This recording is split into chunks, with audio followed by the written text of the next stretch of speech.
Happy to have Connie Freking from the Brighton Center. She's the Director of Youth Services there. We called you at the last minute. You came right in. We really appreciate that because this is something, and we were talking about this off air. For example, my children really want to see this movie. I really want to take them. But there might be some anxiety. So for the kids, how do we explain this? What do we do? How do we, kind of traverse the waters here?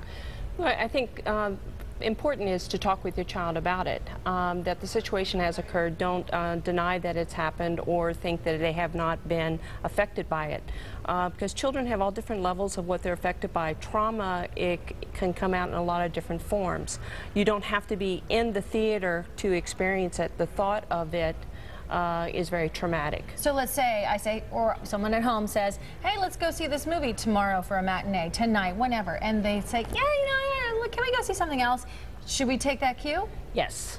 Yes. Your children give you a lot of clues, and so you need to clue in on that and follow the direction of that child. But you also need to reassure them that that going to a movie theater isn't going to be the answer, not going to it forever. Okay. It is working through that trauma, being there with them, reassuring them to get them back in it, but take their clue when they're ready to enter the movie theater. Do we say to them things like, look, this was random, this is not going to happen twice? Do we use, what kind of words do we use? That's very difficult. You just got to be reassuring to them. You can't avoid things that happen in life. Unfortunately, this happened and has occurred. Chances of it happening here, you can't say 100% that it will not.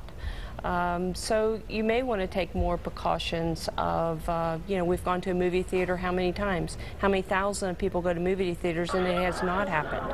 This is one incident in millions and millions of incidences. And I think truly what's partly disturbing about this, and I know that there's a lot disturbing about this, is that so many of us love to go to the movies. We feel safe there. We get transported somewhere else. We don't have to deal with the tragedies and the hardships of our lives. So to be in to think of that environment that we consider to be safe and inviting to us as something that could be scary now.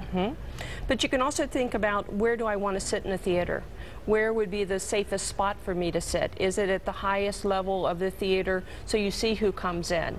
Or if it's an entrance in the back, do you want to be up front a little further? I mean, so there's different things. Do you want to sit in the middle? Do you, take that clue from your child and yourself as a parent.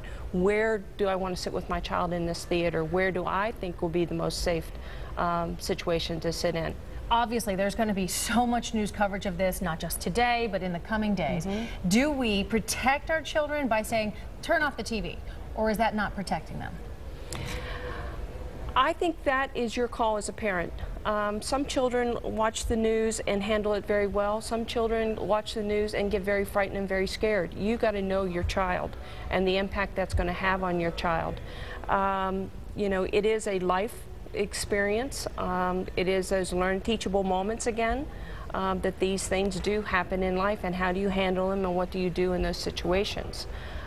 Kids that are traumatized, your child may be triggered by a noise or a sound, backfire of a car. All of a sudden your child may be reacting because of what happened in Colorado, because they may think it's a gunshot. I mean, think about the gunshots that you hear in the neighborhoods. They sound like a pop sound. Well, anything of that noise may trigger an anxiety attack, a panic attack, or a ducking, or some kind of reaction. Traumatized children sometimes can be triggered by a lot of different sounds, different things that sometimes is unconsciously triggered. So let's say that occurs. We see that happen, whether we think it's related to this or not. Do we need to seek help for our children, or is it something to work through, or when do we know, okay, it's time that we go seek someone help here?